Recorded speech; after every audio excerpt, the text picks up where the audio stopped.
Hello, in this video I'm going to be covering several problems from practice problem set 1-12, which focuses on reconstructing arguments that contain subconclusions.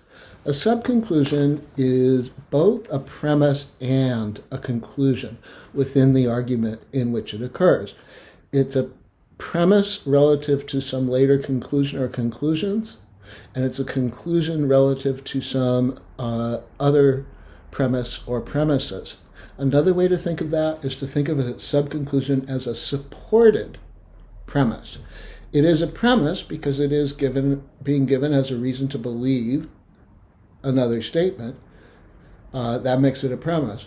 But it's a premise that has been supported by the arguer in some way or another. So subconclusion serves that like dual function or plays two roles at once within a particular argument, the role of a premise and the role of a conclusion. Every argument has to have at least one unsupported premise. Otherwise, arguments would be infinitely long, and of course we know that's not possible.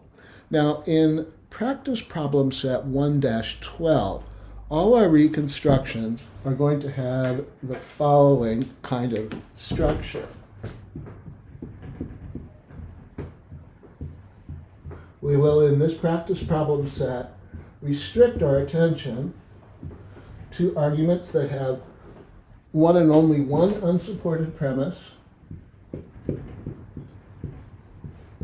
one and only one subconclusion, and a main conclusion. You'll never have in any kind of argument any more than one main conclusion, although it might be a compound conclusion that's asserting several things at the same time.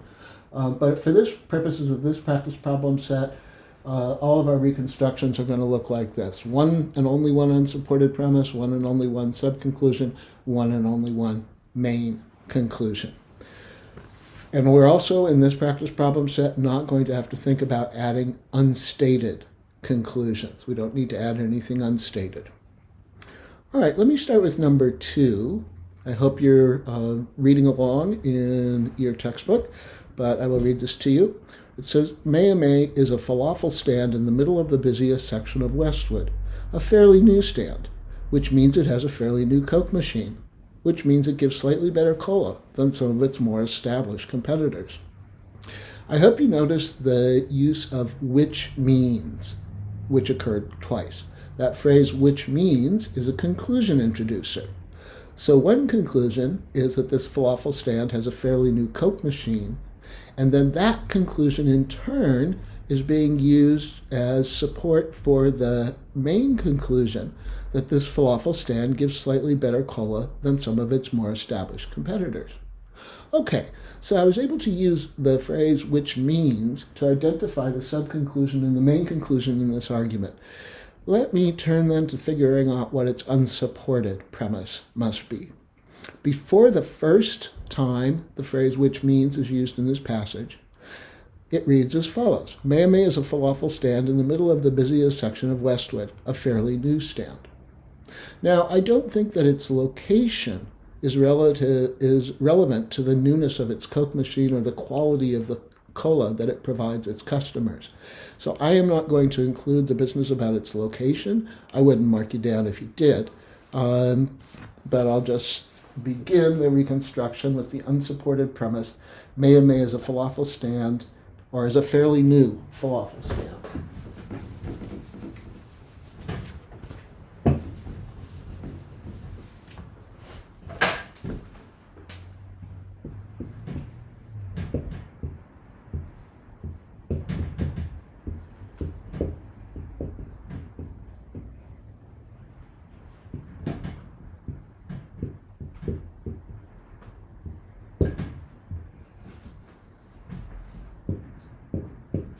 We're told then that the fact that it's a new stand means that it has a fairly new Coke machine, so that's the subconclusion here.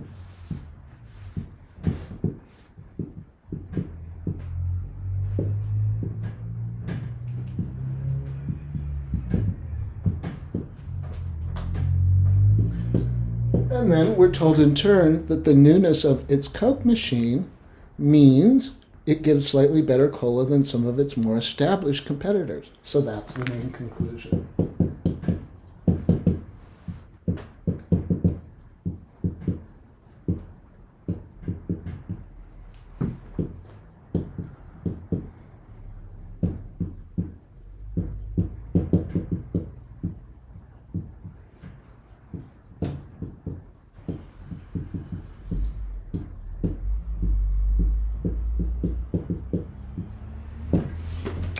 All right, let me get out of the way so you can see the board.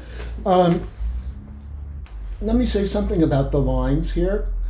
A line above a statement in an argument reconstruction, I hope you remember, means that the statement below the line is a conclusion. The line works like the word therefore. So it would not be entirely correct to reconstruct this argument and leave out the line between statement 1 and statement 2. If there were no line between statement 1 and statement 2, the fact that there is no line there would mean that statement 1 and statement 2 are both unsupported premises that the arguer is using to support the conclusion in number 3. That would be a mistake. That's not a correct representation or interpretation or analysis of this argument. No, because 2 is not an unsupported premise. It's a supported premise, in other words, a subconclusion. And to indicate that, we need to be sure to include the line above it. All right, I'm going to turn next to number 7.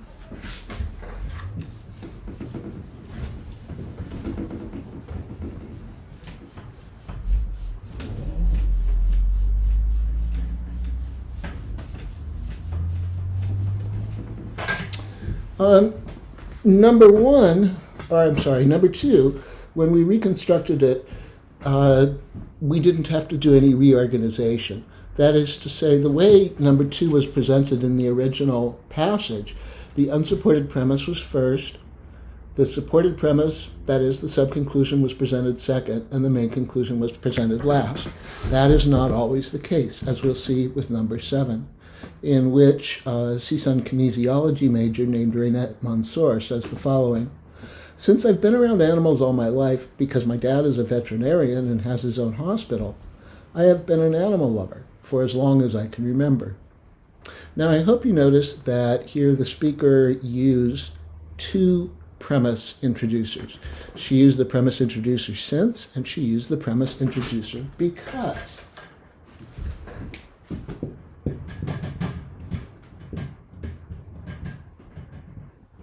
Okay, we know that these both introduce premises.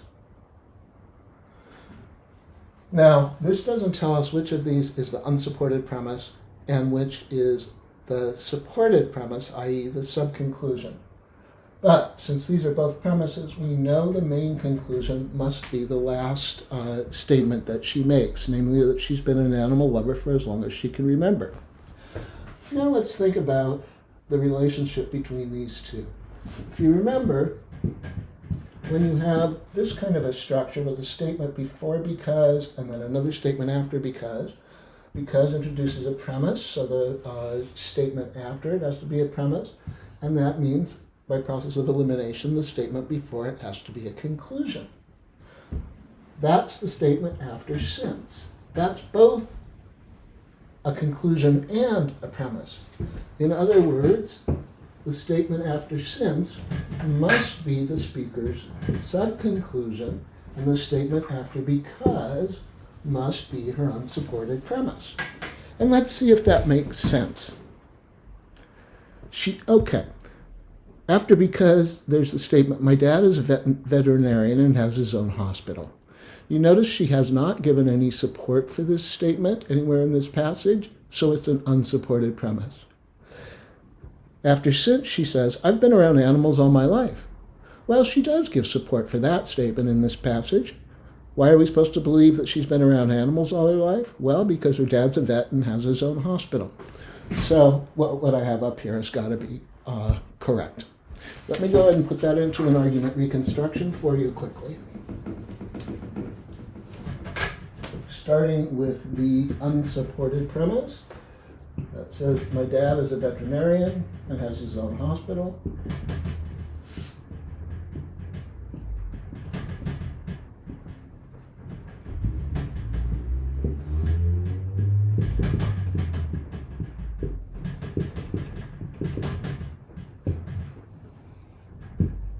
After that, I write a line to indicate that what's about to come next is a conclusion. And that's the subconclusion where she says, I've been around animals all my life.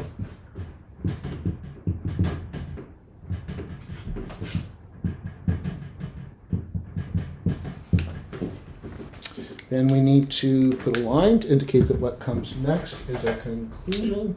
And this is her main conclusion, that she has been an animal lover for as long as she can remember.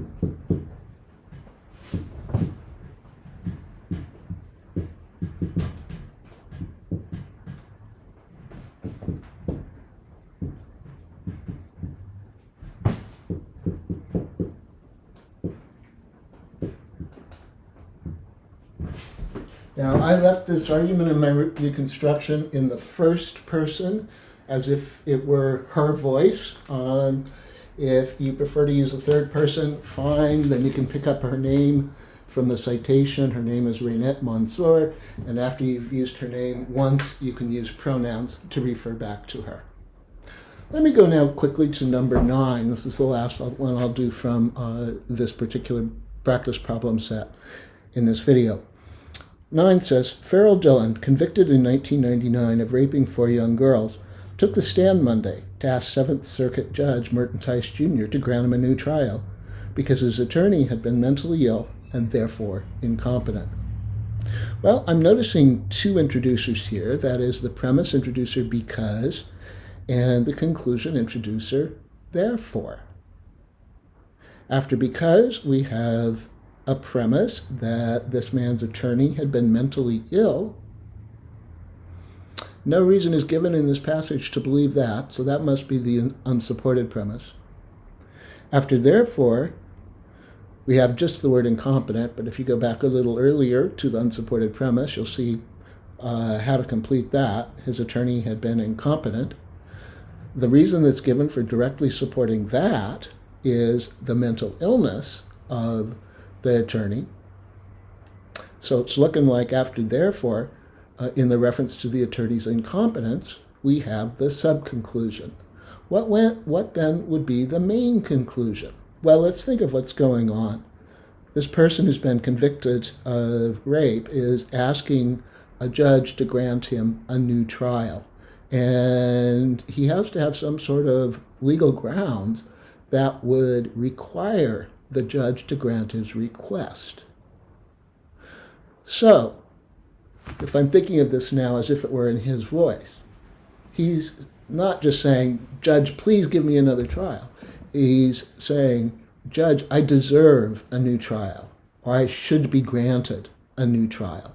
Why? Because my attorney was incompetent during my trial. Why should we believe the attorney was incompetent? Because of the mental illness. Let me put that all together for you quickly into an argument reconstruction. And again, it's your choice whether you want to use his name and third person to refer to him here, or if you want to use first person as if you were speaking in his voice. I'll use his name and do it in third person just for some variation.